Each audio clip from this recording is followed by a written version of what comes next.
People pay good money to see this movie. When they go out to a theater, they want cold sodas, hot popcorn, and no monsters in the projection booth. Everyone pretend podcasting isn't boring. Turn it off. Turn it off.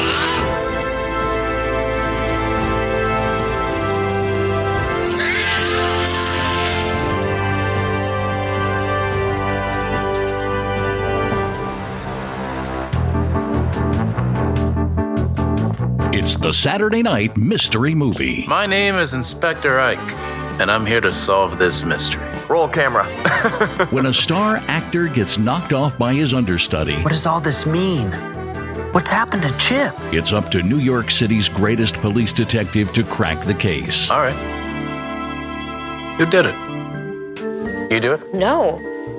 You do it? No. You do it? No. Do you think he killed himself? It's possible. And the stage is set for a high-stakes game of cat and mouse. Pressure's on. Big time. That will leave you begging for an encore. Hip hip! Hip hip! Hooray! Yeah, hip hip! Hooray! Hip hip! Hooray! Hip hip! Hooray! Inspector Ike, coming soon. Inspector Ike wants as usual. Hey folks, welcome to a special episode of The Projection Booth. On this episode, I am talking with two people that are behind the recent film Inspector Ike. When it comes time for people to ask me what were my favorite movies of 2022, do not let me forget Inspector Ike, because it is fantastic. It's one of these very, let's say, dry comedies that I enjoy so much, and it's somewhat of a parody of Columbo.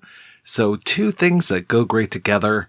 Really enjoyed this movie. If you haven't seen Inspector Ike, I highly recommend it. You can get it now on Blu-ray from Vinegar Syndrome. It is out there on streaming. Check it out, and I hope you enjoy this twin pack of interviews. First up, you're going to hear from the director and co-writer, Graham Mason. And after that, you're going to hear from the star of the show, Inspector Ike himself, Ikechukwu Ufomadu. Hope you enjoy these interviews. And like I said, definitely check out Inspector Ike. Can you tell me a little bit how you got your start? I'm from Michigan originally, and I moved to New York. Yeah. Are you based in Michigan? Yeah, I'm right outside of Detroit. Okay, cool. I'm from a town called Comstock Park, which is right outside Grand Rapids. And I went to the University of Michigan for undergrad and studied film there. When were you there? 2001 through 2005. Okay. I graduated in 94. Okay, cool. All right. Well, go blue. I finished film school at Michigan, and then I moved to New York, and I went to grad school at Columbia, and I went to get more film school. While I was out here, I, was writing, and I was in a comedy group called Sunset Television. We made a bunch of videos, and then as, time passed, I started sort of making more like individual independent projects and making short films and things like that. And a lot of those shorts were drawing from like the Brooklyn sort of New York alternative comedy scene. A lot of the cast that I would draw from for these shorts and web series projects were comedians that I was like going out and seeing. That same kind of vibe informed Inspector Ike. Like Inspector Ike was very much cast with like people that I sort of knew and that I had seen performed a bunch of times. Well, tell me about some of these shorts that you were making. What were they like? I've made 3 projects for Adult Swim that were sort of like one-off shorts. 2 of them are these 11-minute things. One is called Whenever. A lot of my work is kind of stylized. It'll often be like a fake version of something that already exists. So Whenever is like a medieval romance, and it just plays out in 2 characters that are in like castles, and they're in like the windows of 2 castles facing each other, and they have to yell to each other to communicate.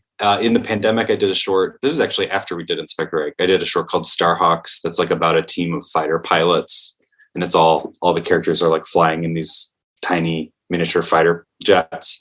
A lot of different stuff. I have a short called Phone Story that is probably the short that has done the best on the internet and has been seen the most. And that one framework is all sort of like different characters' text messages and phone calls to each other.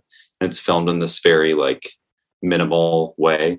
There's kind of a whole body of work that you can check out of shorts and web series things. Yeah. Is there one good location for all that, or do you have to go digging? I have a website that's just my name with a hyphen. So it's like graham-mason.com. There's like a tab for short films, and all the shorts are organized on there. Now, I've seen Words with Ike. Was that the first time that you had worked with Ike, or had you known him before that? We collaborated on a short called The Photos of Anna. That's on my website. That's with also this actor, Anna Fabrega, who's in Inspector Ike. She's one of the deputies. So we made that, and then we made Words with Ike, which we just sort of made independently the first season in my like office space. And then it was like subsequently broadcast on IFC, which was pretty cool. Like we got like licensed. And then we recently made a second season of Words with Ike for this TV show called Cake that's on FX that just came out maybe like 6 months ago. If you have Hulu, you can watch it on Cake. Yeah, I've been like a big fan of Ike's comedy for like a really long time. When I first started sort of going to shows, he was one of the performers that I would see that I was just like, oh, I really want to work with this person. Yeah, I mostly know him from, because he's done a ton of acting and he's shown up in so many things. And so when I didn't realize that he had the comedy chops that he does. I didn't realize that he is a comic. He's, up doing shows like a few nights a week at different comedy venues around New York, pretty much every week. He's super funny. If you ever get a chance to see him live, a really good show. So how did Inspector Ike come about? I mean, this is your first feature. So the way it came about was we had made these projects. We had made Words with Ike and The Photos of Anna. And I was interested in like collaborating and making something a little bit bigger. And I had the idea that I thought Ike would make a good sort of Leslie Nielsen-esque, like Frank Drebin type character, because Ike has this really amazing deadpan. He can go very, very silly and very absurd and almost kind of surreal, but it's with this totally straight face. And that kind of reminded me of those Abraham Zucker movies, Abraham Zucker. So I was like, Ike, what about you as a sort of detective character? And he was like, yeah, that sounds good. And we came up with the name Inspector Ike. I put together like a pitch packet for a web series. We pitched the web series thing to Comedy Central, and Comedy Central, they were like, can you put it up as a live show, which was kind of a cool, unexpected challenge. They have this monthly live show at the Upright Citizens Brigade Theater here in New York, where they send their like development executives, and when they're interested in like a talent or a project, that they put on this show. So they were like, could you turn it into an hour-long live show? So we accepted the challenge, and we came up with this structured improv show that was like a whodunit kind of structure. It was like an Agatha Christie thing where Ike was interrogating 4 different comedians like on stage in this kind of improvised way. And then at the end of the show, he decided who the murderer was, like live on stage. It was, like an improvised decision. So it sold out, and it was like a really fun night. And we figured out a lot of the character, and we also figured out a decent amount of bits that then made it into the movie. So then we were waiting for Comedy Central to say whether or not they wanted to like do more with the idea. And they kind of didn't. They basically passed on it. But this producer who was in the audience at the show reached out to Ike. His name was Ian Bell, and he said, there's this arts organization called BRIC that's based in Brooklyn that gives out money to different like sort of independent TV and film projects. And then also there's this company called Factory 25 that is like a really great decade plus independent distribution and production company run by this guy, Matt Grady. So Ian Bell was like, hey, you can potentially get this financing from BRIC and they'll sort of support the project, and then Factory 25 can produce it. Do you think that there could be a movie here? And it's like a micro budget movie. Yeah. And Ike and I were like, yeah, let's do it. Let's give it a go. So that was how the project came together. When was this that you were putting on the show originally? Late 2018 or early 2019.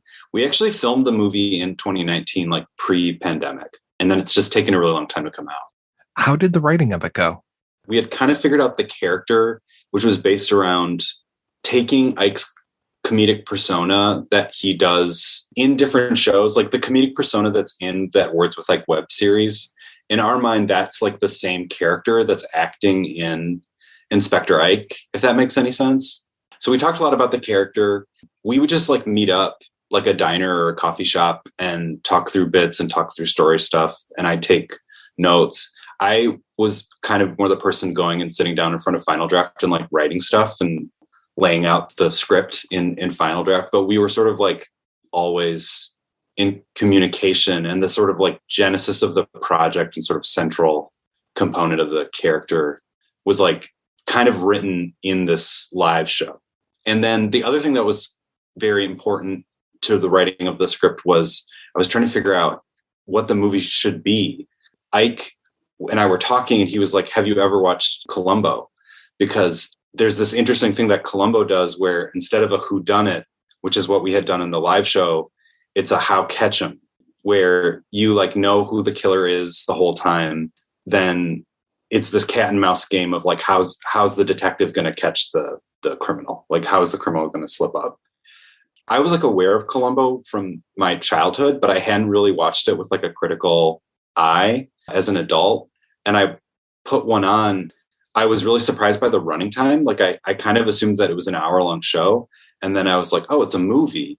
And I realized like, oh, this is a series of movies. It's not a TV show. It's kind of like 90 movies or however many they made. Yeah, that was like a big part of the genesis of the idea was I suggesting I would look at Columbo, us talking about the howcatchem formula. And then I watched it and I was like, maybe we should just do this, like just kind of create this sort of like Columbo-esque structure, use this Columbo-esque structure, and then slot your comedic persona and my weird sense of humor and sort of build it around that skeleton. Was it always planned to be kind of shot like an episode of television set in the 70s? Part of the spark that kind of crystallized it for me was watching Columbo and then just like taking a look at it and kind of thinking in the back of my mind, like, I think if we got the right, turtlenecks and the right burgundy blazers, and if we sort of lit it in a certain way and got the right lenses, we could, in a very handmade, scrappy fashion, create something in this style. When the idea sparked of, oh, let's do this Columbo structure and let's play with this TV movie format, definitely part of that was it's going to look like this kind of 70s TV movie. And we're going to kind of create like a fake lost TV movie. That's something that I really like in my work, especially the work that I did in this comedy group, Sunset Television. It has this quality of like an artifact where you're sort of like, where did this come from? What is this thing? I really like that feeling. Well, and you did something that Columbo never did, which was you actually had an opening credit sequence. The movie does the Columbo thing where you don't see the detective for 20 minutes. It has this really long, detailed cold open. And I felt like with a one-off movie, you had to see Ike and kind of see like, oh, there's this fun guy that's coming. Like, just be patient. There's this fun guy that's going to be coming. So that was part of the idea of the opening title sequence. Yeah. I love that sequence, and especially the little kid that gets the handcuffs for Christmas. We were kind of joking about like, what was his crime? What did the kid do? You have worked with so many comedians there in New York. I mean, is that the majority of the people that are in here? Because these are unfamiliar faces to me, but they're so good. A lot of them are people that are my friends and are people from the comedy scene in New York. And a lot of them are in stuff like the guy who gets killed, John Early. He's in that TV show Search Party. He's super funny on that show. Anna Fabrega, who's one of the deputies, has a TV show called Loads of Spookies that's on HBO.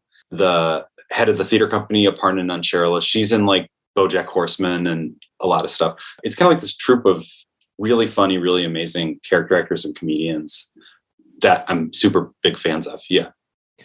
Well, tell me more about, is it Matt Baratz? Is that how you say his last name? Yeah, Matt Baratz. Yeah. Yeah, he's a really good friend of mine. I wrote the part kind of thinking of him in the back of my mind as I was writing it, for sure.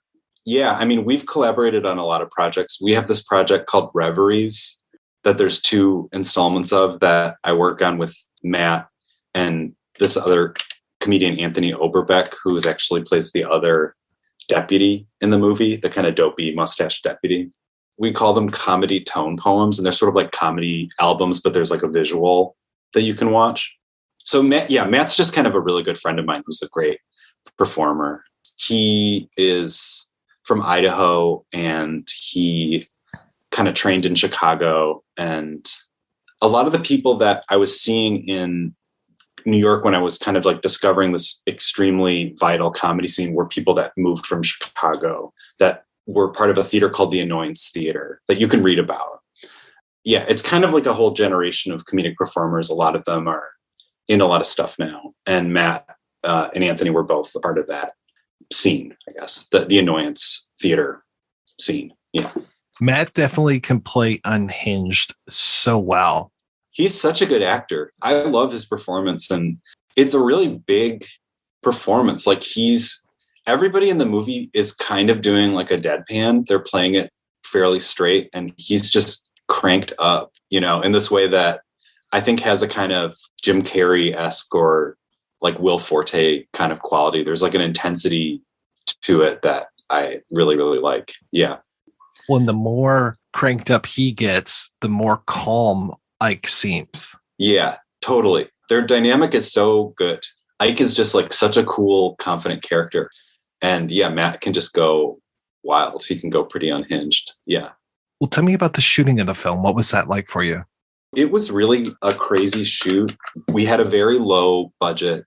So it was kind of like a project where you're calling in a lot of favors, and a lot of people are donating their time or working for very, very low rates.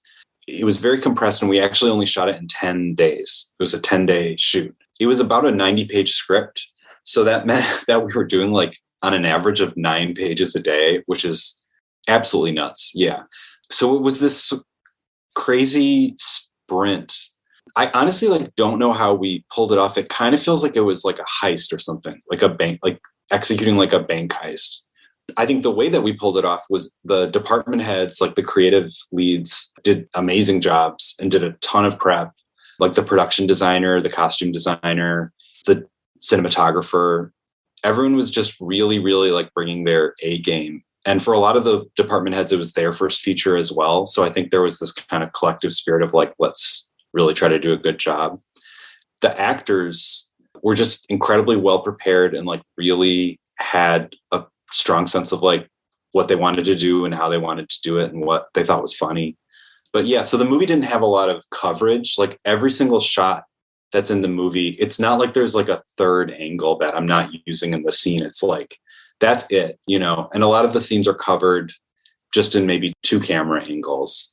But I think that sort of lends itself to this overall, it's sort of minimal, and it kind of lends itself to this deadpan thing that just really foregrounds the performances and helps the comedy. Well, it's also smart too, because, the Columbo shoots were not that extravagant. So having a low budget and playing into that, I think was very, very smart. I mean, it looks great, but it looks cheap, but you revel in the cheapness. Absolutely. Yeah. That was another thing that I was keeping in mind, was that I bet those Columbo shoots are probably like 5-day shoots. Like, I don't know, I mean, they were working on an industrial sort of rate, I would say. Yeah, I kept that in mind. And I also sort of looked at Columbus and recognized the way that they reuse locations. They'll kind of come back to the same mansion 5 times. And, you just think about that production schedule as they just, shot at that mansion for 2 days and had a half hour of the movie, in the can. And then they went to the restaurant and shot there for, 2 days and got the other half, you know what I mean? So I kind of tried to recreate that model or something with this one. Well, and speaking of restaurant, I mean, Columbo's favorite dish is chili. So How much chili did you guys eat on that shoot? Not very much. It was mostly picture chili, but I love that Columbo loves chili. And also the chili recipe that's in the movie, which is like one of the silliest parts of the movie. It's a very like rich recipe. I wouldn't make it every single day. It's a little comedically exaggerated, that chili recipe. Yeah. It kind of goes on and on and on. So with such a tight schedule, was there a lot of rehearsals beforehand? There were no rehearsals. This is like a little bit of a cliche or something, but it's like if you cast it well, 90% of your work is done. I think that the actors really just kind of knew what they were doing. But the way that it worked was basically we would sort of do a rehearsal on set, but we would roll on it in case it was good. So that was sort of like take one. And then we would take a little pause and talk it over. And if it was essentially in the ballpark of what I was hoping for, then I wouldn't give that much feedback. And it would sort of just be like, okay, keep going. You're doing great, which more often than not, that was the case, you know, and I didn't have to make a lot of adjustments. You know, we'd get like 2 or 3 more takes. And then we would often, if there was time, do kind of like an improv-y take where if they wanted to go off book and get a little bit weirder with it or like explore some ideas, which Matt and Ike both did a lot. Like they both did a lot of writing and kind of came up with a lot of really funny moments and like turns of phrase on set. We would get those and then it would be like, that's it, you know, time to move on to the next camera setup. There wasn't a lot of time for like the process, like the acting process. It was just like, keep kind of going through it, cranking through it. Can you remember some of those better improv moments that they had together? There's like a moment where in the script, Ike is kind of like catching Harry, the character that Matt plays, in like a moment where he seems very guilty. Ike says like, without any hesitation. And then Matt in the script says none whatsoever. And Matt had the idea to add an incredibly long beat of hesitation before he says none whatsoever. He just sort of elevated the joke in a way that was so clever and so clearly just kind of there. Like you didn't even have to change the lines, but it became like a much more clever joke. Or really there wasn't a joke there and he created a joke. The moment where Matt Bratz like curses in the movie, which is the only time a character swears, that was like a very wild take where he was kind of just like kamikaze, just going wild. There's a moment where Ike talks about how he's talking to Rita, the widow of Harry, and he's saying that she can call him at the station. And if his secretary is not there, he can leave a message. And it's this very sort of like long, odd, very kind of deadpan, weird moment. I remember that was one where Ike just asked if he could just do that. And it was like, yeah, sounds good. There was a lot of them were almost like just the actors kind of slipping them in. The other thing in terms of speaking of improvisation is the scenes with the deputies and Ike in the police station, which there's like 3 of them. Those scenes are like the most improvised scenes in the movie. Anna and Anthony, who are both very skilled improvisers, that they're pretty much playing around in those scenes. And those scenes were really delightful to film. Yeah. Their love story is kind of one of the most fun, like little B plots of the movie. So how much before the world shut down did you shoot this? We shot it in August of 2019. So also shot it in August. So it was hot in New York City. So those actors are wearing like turtlenecks. I'm very grateful to them for doing that. It was a hot shoot also. That's another fun detail. Yeah, shot it in August. And then I went right into post and was trying, kind of racing to try and submit to like spring festivals. So we didn't have to wait a whole year. And then the pandemic hit in, as we all know, March. And I pretty much had a locked cut by then. But the sort of final finishing, the sound mix and the color correction was all done like remotely during the lockdown. And then we premiered virtually at Maryland in 2020. So it's just been this kind of long rollout, you know, we were sort of in this kind of haze of the virtual film festival circuit for like 18 months. That must be a weird process. I mean, not that you've experienced having a feature film to put out there, but just to have that extended, let's call it a birthing process for this long. I definitely like lost my cool with it. And I've had to recalibrate my expectations of what making a first feature that's like a fun comedy with a bunch of my friends, like how it's going to play out. You know, you try to have fun with it. It's funny having these things play out in your apartment where you're like, okay, we're live now in New Orleans, you know, which we actually won. We won the New Orleans Film Festival, which was amazing. And I don't mean to like knock it. It's so great that all these organizations still put on film festivals during like pandemic lockdown. And it was a lot of fun to watch all these movies at home. But yeah, it's not the same thing. Movies are so hard to make that it's kind of about the people, you know, and when the people get separated from the process, it's a bummer. But recently, in the last year, we've gotten to have live screenings, and we just played for a week in New York at this movie theater called Spectacle Theater. And we sold out every night, and it's been like so fun. So everything that I wanted, I just had to be patient because it did come eventually. But there were moments there where it felt like, wow, is anyone ever going to even see this thing? One thing that is great about the movie is the soundtrack. Can you tell me a little bit more about the composer? We had the concept for the movie, and we were sort of in pre-production. These different people that I was friends with told me, you got to talk to this guy, Simon Haynes, who's here in New York. You got to talk to Simon Haynes. He's got a band called Tradici Bocci. They do like fake movie soundtracks from like the 70s. And it was like, what? That's real? And then I reached out to this guy, Simon, who's now my friend, and he's a wonderful, extremely talented guy. And you go see his band, which, they play shows, and it's like a 14-piece band, with like a string section and horns and all this stuff. And they can do this kind of Ennio Morricone, like big, super cinematic sound. Again, the budget for Inspector Ike was really low, but it was like, Simon, do you think you can figure it out? And he was like, yeah, I'm down. He had never, it was his first feature, creating a score for an entire feature. And he also was a huge fan of like the reference material. And when you make a rough cut of a movie, you do like a temp score where you like lay in, soundtracks from other things that is what you want it to sound like. And all of the references he totally got. He even knew some of these sort of somewhat obscure like TV movie composers were from the 70s. The thing that was very cool was he was like, I'm going to do it, but it's going to be sort of so complicated, and there's going to be so many moving parts, because he wanted to do it with this full orchestra sound. He was like, I'm not going to make a demo. So you're not going to get like a MIDI version of the songs, and where you can give me feedback and say, no, it should be more like this. I'm just going to do it, and you're going to like get what you get. And I was like, yeah, okay, sounds good.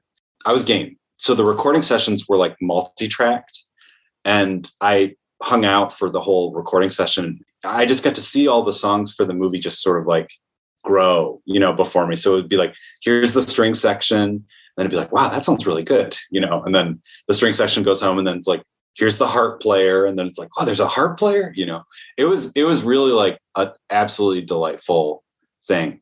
He nailed it. The score is great. The cherry on top with Simon and the score is, I wanted to have the movie end with like a slightly incongruous like pop song.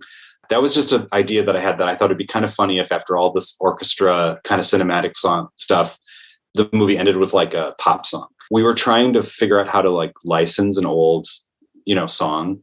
It was just too expensive. We didn't have enough money to license it. So I was like, Simon, do you think you could do sort of a power pop song?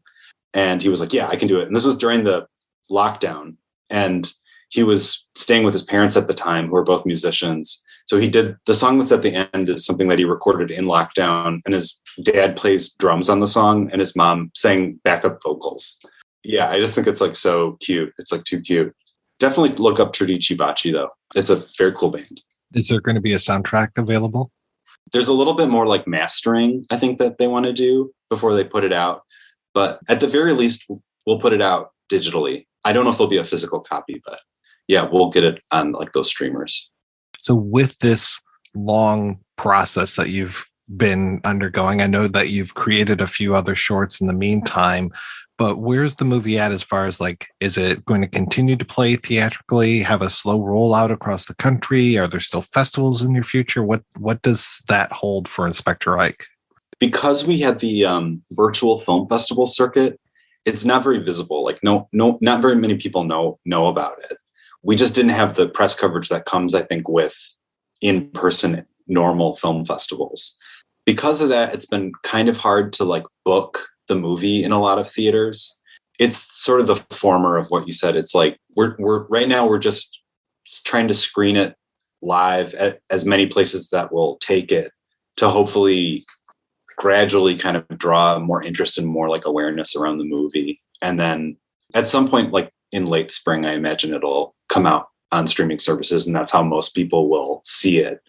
But I think very wisely, Factory 25 is, we were very patient. We could have put it out on the internet, during the pandemic, but they've been very patient with the hopes of getting some press coverage and getting some interest. So it's not just like this thing you kind of dump onto the internet and it disappears into the void.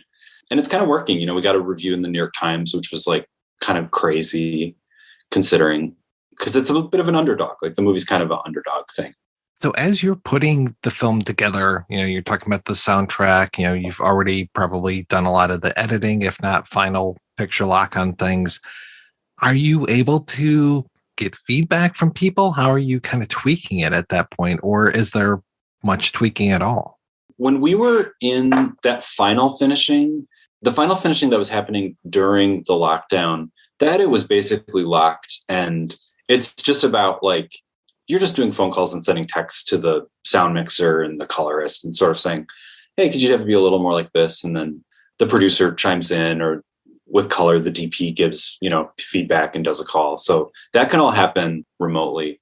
Some people are kind of like shocked that we had to do that, but I actually didn't find that too crazy.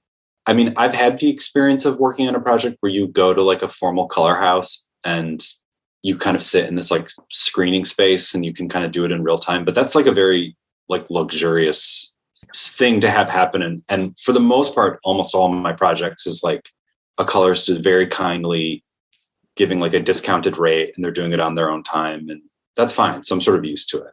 Are you getting feedback from your friends or anything as far as the edit goes? We actually didn't do like a test screening, but I would have, at the time I had a studio space and I would have like people come and we would just watch the movie together and then talk about it. I think I had a really specific sense of what I wanted it to be like and the tone of it, which is it has a very peculiar tone.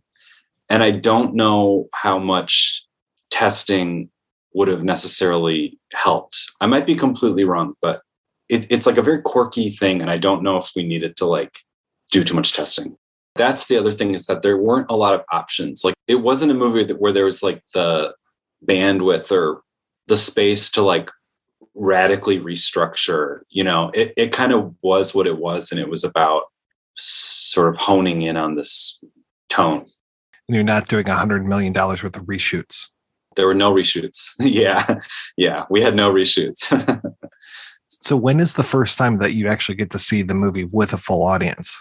The first time with a full audience was at Rooftop Films last year in 2021. And that was awesome. It was an outdoor screening. It was during the summer of 2021 when the COVID numbers were pretty low in New York. So it felt very safe. It was like around 250 people and it was on a pier, and you could see the Manhattan skyline, like behind the screen, sort of lit up. It was really, really special. First time to see it with a crowd. Yeah. I don't think I actually have come out and told you this, but I fucking love the movie. I thought it was thanks. Fantastic. I was laughing very, very hard throughout the entire thing. So yeah, I mean, I just kind of knew seeing the trailer. A friend of mine turned me on to the trailer and I was just like, I have to see this. And it didn't disappoint. That's so good to hear. I think the movie's not for everybody, but for certain people, it'll just be very much like their thing. Like they're going to really respond to it. And it's kind of like, for me, if I found out that this movie existed, I would be very psyched. I think a thing that I like about the movie is that it has this feeling that nobody asked for it. It has this kind of quality that's like, there's no real kind of obvious like commercial value to it. Like no one would really ever like develop this, you know, it would never like come out of any kind of a normal sort of studio or situation. And so it kind of just exists in this way that's like, whoa, like this exists, you know? And I really like that about it. I love it. I don't imagine though, and I'm hoping that the answer is not what I expect. I don't imagine there's going to be an Inspector Ike 2. There's not one in the works. I'm not opposed, but I don't think we could do it again in the same way that we did this first one.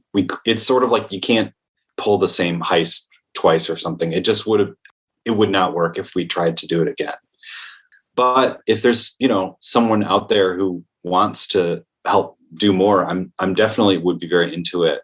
The coolest thing would be doing something sort of like Sherlock, that TV show Sherlock, which are also feature length, where it's just like 1, 2, or 3 every, 2 years kind of thing on PBS. I feel like that would be like a good way to keep it going.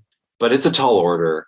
I don't know if it scales down to a half hour nicely. I think that part of what makes it good is that it has so much air and that it kind of takes its time. Yeah.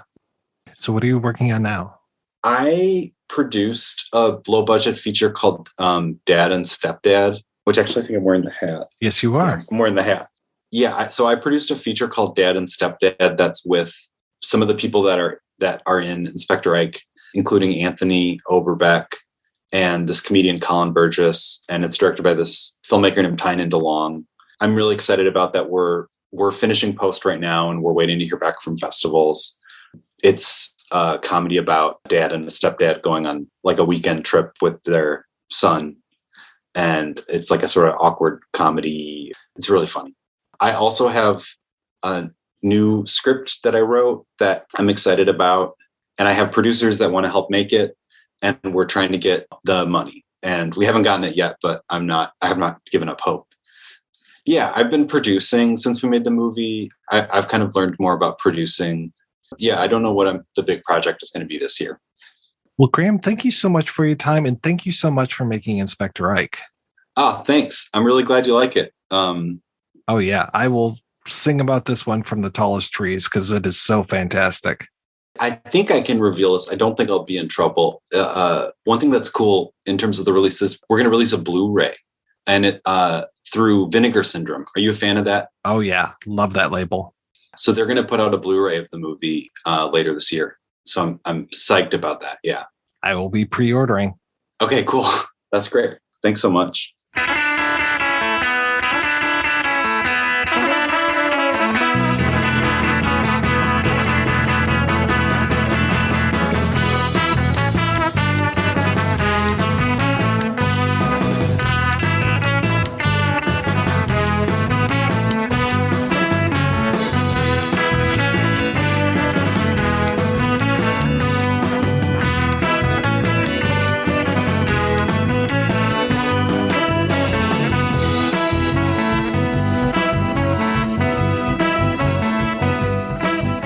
I want to know a little bit more about you and how you got into the business, because you are kind of a multi-threat with acting, writing, producing, I think, just so many things that you've been up to. And then, of course, the stand-up is fantastic. I grew up in Texas, child of immigrants from Nigeria, and somewhere along the line, became enamored with acting and performing kind of in middle school. I remember in 7th grade telling my mom that I wanted to be an actor. There wasn't much pushback to that. And so, I basically went to school for acting, which brought me to New York. I went to NYU. I think originally had an idea that I would be, make a life as a theater actor somehow. I did this dance theater program in Bali a couple of years after college. And for some reason, I don't know why, it just occurred to me this sort of comic sensibility that I had in sort of my day-to-day life might be worthwhile expressing on stage in front of people. Then a couple of years after that, tried to find places to do that. And then that led me kind of from theater to the more stand-up comedy scene. That's how I entered comedy. Just kind of over the years going to mics and then eventually going on to comedy shows. You meet people who are up to the same thing, and then you meet people who make you laugh or whose work you respect or are inspired by. And the dream is that you all start to just start orbiting each other, and then collaboration happens. When is the first time that you stand up on stage and try to do an act? Well, I remember my first open mic was maybe 2010. It was kind of a one-off situation where I had some funny ideas that I would riff with a friend on. I thought, oh, I wonder if I could do this in front of people. And it was one of the most out of body experiences I think I've ever experienced, where, yeah, I think I got up there and quickly realized I had no idea what to do.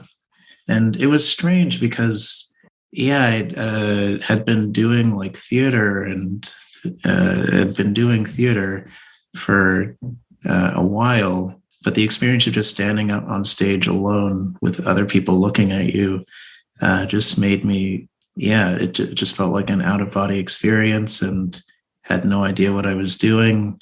So, yeah, it ended very quickly. Yeah, it took me a little while to get back up there. But that was the first stand-up experience. So I know you said you were doing a lot of stage work. Was there much of an opportunity for commercials, television, film appearances at that same time as well? I mean, how did that come about for you? When I was mostly doing theater and starting to do stand-up, I wasn't, making a living from either of those things. And then I wasn't really pursuing or even knew how to pursue jobs in TV and film. So yeah, that time was like a huge hodgepodge of various side jobs and side gigs and whatever I could do to somehow stay afloat while pursuing a general idea of wanting to perform for a living. Yeah, I think around 2018, a few jobs, I guess, started coming in a bit more back to back, which helped. The following year, I'd been awarded this arts grant from the Jerome Foundation, which sort of further helped devote more time to just kind of pursuing creative work. Yeah, I found representation around that time. And so I remember it sort of almost felt like a video game where suddenly you found the, the secret tunnel that leads to, this is people just audition for TV shows and things, or people just send in writing packets. You just write things and film yourself doing things and send it to people who say yes or no. Your comic style that I've seen it's very dry, almost bordering on Stephen Wright, but I would say the surreality speaks even more to like an Andy Kaufman. Who were some of your influences? Yeah, Andy Kaufman was a big influence. I felt like watching his work was sort of like a bridge between my more theatrical background, which was kind of like collaborative and sort of experimental, to this world of kind of performing solo and doing stand-up. Yeah, it's funny. I feel like YouTube was really instrumental in building my sensibility in a way, because it's what I used to watch all this old Andy Kaufman. I really liked old American entertainment, like old Tonight shows with Steve Allen and Johnny Carson. Yeah, something about the sort of very formal nature of going about the business of entertaining people just seemed very amusing to me. Was also kind of fascinating coming from theater, where I guess depending on the production, you're wearing a certain costume or the stage is configured a certain way. So to watch like a classic late night show that just has the same set for 5, 10, 20, 30 years and a suit every single night just struck me as like an odd curiosity. Yeah, anyway, I guess once I get curious about something, it's usually a good sign to explore it. Can you tell me about working with Graham Mason and Words with Ike? Yeah, I met Graham, and he's still saved in my phone this way. I was doing a showcase, like comedy show for IFC, the channel, and for some reason Graham was there, and we met that night. This may have been 2015. So yeah, he saved in my phone as IFC contact. And I think maybe about a year later, if I'm remembering correctly, he was working on another short with another comedian, Anna Fabrega, and she mentioned my name as a potential collaborator for that. And so the short Photos with Anna was the first thing we worked on together. And I think by that time, or maybe a little after that time, I would sometimes post short videos to Facebook and Instagram.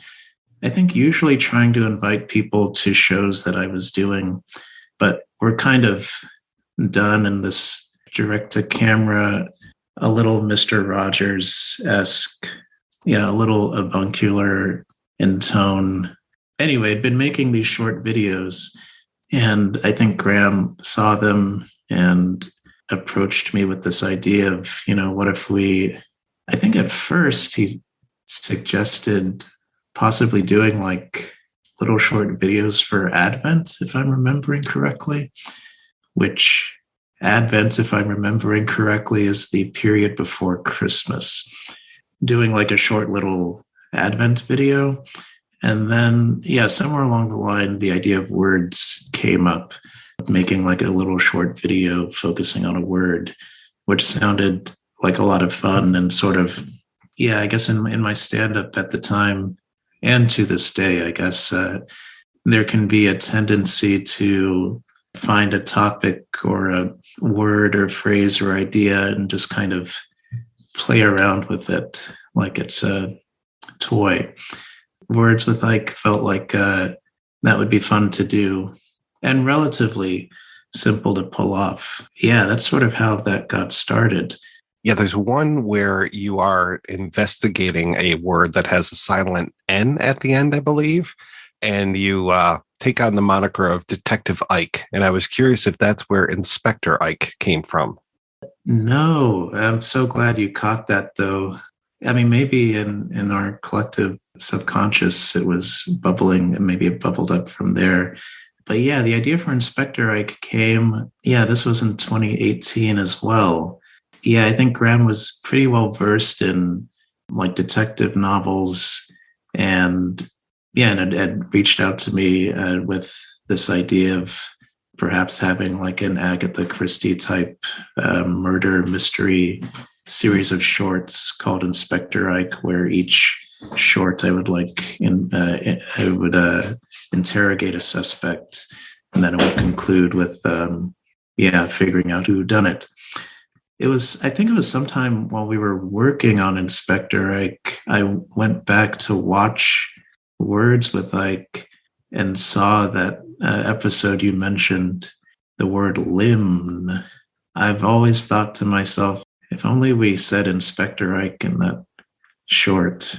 I imagined, what if I was George Lucas and I just went back and just did a special edition of Words with Ike where we just changed it to Inspector Ike somehow to fully have the full Ike universe in sync and aligned with each other.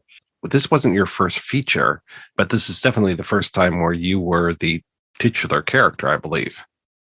Yeah, I think it was the first feature I filmed. We filmed in August of 2019. It was a lot of fun. There was so much that was new. I'd never spent that much time on set before as a performer. I'm not sure if what I'm about to say, I don't know, sounds basic, but I guess coming from performing live for people, it took a while to adjust to sets having to be quiet and there being no laughter. Sort of wondering and hoping that things were working or would read as funny eventually once it got in front of a screen.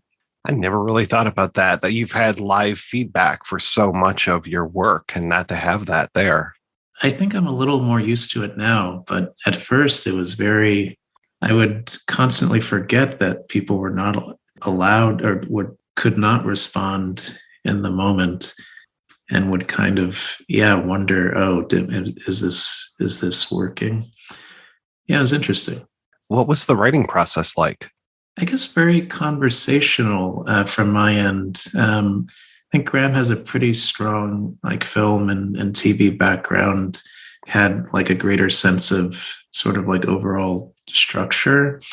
So we would basically, meet for coffee like every couple of weeks or so and just kind of hash out ideas for Inspector Ike and different directions it could go in, and different ideas for the character to toss in. And he'd kind of go off and write a draft or write a scene and send it over, and I'd send back notes, and we'd meet up again and get a coffee and talk, and very conversational, sort of back and forth. And then I guess the sort of foundation of sorts, I guess, for the project was a live version of the show, which was pretty much completely improvised. And I guess compared to the howcatchem nature of Inspector Ike, where you see the murder and then you're watching Inspector Ike, basically you're watching to see how he'll catch the murder. The live show was more of a whodunit, where, the Agatha Christie mode. Anyway, that live show was more improvisational, and I think some ideas that bubbled up in that show also landed later in the film version. Were you a big Columbo fan growing up? No, I wasn't a big Columbo fan, although I think he was a fixture in my imagination. I don't know, there are some figures in media who, as a kid, form part of your understanding of the way the world is. Yeah, I remember thinking as a kid that Leno and Letterman sort of came with the TV. Like, this is the world, and the world is that these two people come on TV at 11:30, 10:30 Central. Almost like a distant uncle, Columbo was sort of there. It stumbled across in like reruns in the middle of the afternoon. Yeah, I was a big fan of the BBC Office. And I remembered there was a joke that David Brent make where he does a Columbo impression. But yeah, it wasn't until pretty recently that in fact, I don't know why I started watching Columbo again. Maybe it was a YouTube thing. Just stumbled across old episodes online and was entertained and did a little bit of a deep dive into those old episodes. How was the shoot for you? The shoot was pretty good. It was very quick. Everyone more or less kind of knew each other, particularly among the performers. So I think it felt pretty comfortable and just like kind of fun to play around. It's fun. It has been a while now. Yeah, it was summer. It was hot sometimes, but it would have been hot even if I was not filming. So I don't know if that's a special feature of filming. But yeah, it was a fun, nice, and basically comfortable time. We were all just kind of looking forward to see how exactly it would all shape up. When did you shoot Judas and the Black Messiah? So that was filmed later that year. So yeah, Inspector Ike was filmed August of 2019, and then Judas, I worked on that starting late October into about mid-December of that year. Yeah, pre-pandemic, I guess it feels, like even longer ago than it is in measured time. When is the first time you actually get to see Inspector Ike with an audience? So we did an outdoor screening with Rooftop Films in June of 2021. Was the first time seeing it with an audience. And yeah, it was outdoors. I forget the pier, but a pier in Sunset Park, Brooklyn. Yeah, it was pretty magical seeing this movie set in New York against the skyline of New York. How was it seeing the audience reaction? We talked about how you weren't able to get that feedback on set. What's it like now hearing the laughter in person? Yeah, it's great. At that first screening, you could kind of hear the laughs. I think I didn't really sit down to watch so much. Because it was kind of an open area, I felt like I just kind of would get up from time to time and pace and distract myself a little bit for some reason. But I did hear laughs here and there, and that felt good. Week of screenings at Spectacle were really something, because it's such an intimate venue. Anyway, so yeah, outdoors there was laughter, but it kind of mixes in with the sound of the water and everything else. There were some fireworks as well. But yeah, being at Spectacle and just hearing the laughs had nowhere else to go except off the walls and into the room. So yeah, I think that's where it started to feel like it's playing well in a room of people together. So yeah, that felt very satisfying. And how about now? What are you working on these days? I'm writing for the show Z-Way on Showtime, which we're on a short little hiatus now, but we'll be back end of sometime this spring. Yeah, just writing stand-up, trying to develop a new project or further develop this project that I've been cooking up for a while. Hopefully I'll have something concrete to share sooner than later. But yeah, at the moment, just mostly kind of taking it a little easy and learning piano a little bit, the bit of downtime that I have between scheduled gigs. Is there any hope for an Inspector Ike 2? Well, there's always hope in life, and they say hope is free. I would definitely be game to do an Inspector Ike 2 if there's a benefactor out there who's, has funding that they hope to put towards a fun movie. And where's the best place for people to check you out and what you're working on? I usually post the latest goings on social media. So my handle is Ike Minded. And then IkeHimself.com also has updates from time to time. So yeah, that's the best place to find out the latest. Well, Ike, thank you so much for your time. This was great. Oh, thank you very much. The pleasure was all mine, as they say. That just about does it around here. Did you catch all the clues in tonight's episode? There were 47 of them. Be sure to tune in next week for another exciting episode of Inspector Ike. Until then, keep searching, gumshoes.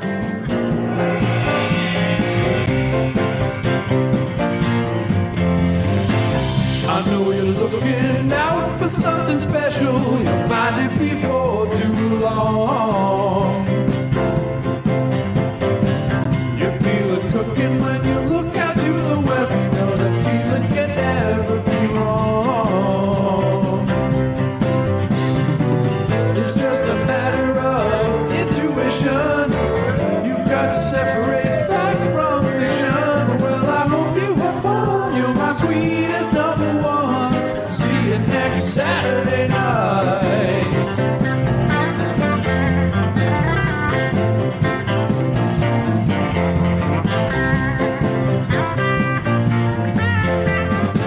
See your reflection shining in the mirror. That's the magic that makes you believe. No sign of tension, no need to shed a tear. There's nothing tragic between you and me. A brand new kind of what they call being smart. You gotta listen to that voice in your heart. Well, I hope you have fun. You're my sweetest number one. See you next Saturday night.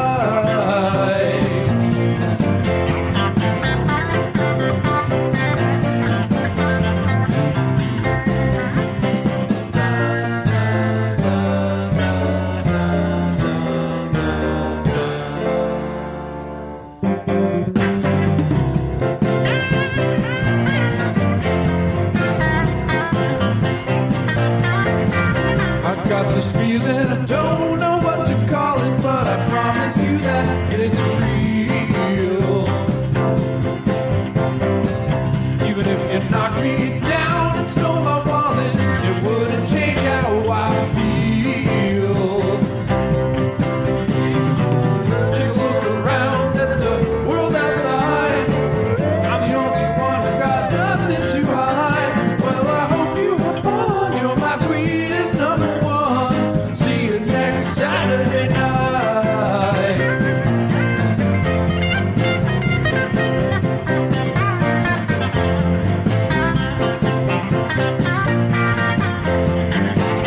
I know you're looking out for something special. You'll find it before too long.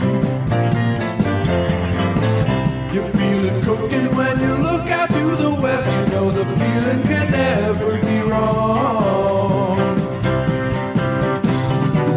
You got to take it as a point of fact. Never let anybody hold you back. Well, I hope you have fun. You're my sweetest number one. I hope you have fun. You're my sweetest number one. I hope you have fun. You're my sweetest number one. See you on Saturday, see you on Saturday, see you on Saturday, see you on Saturday night.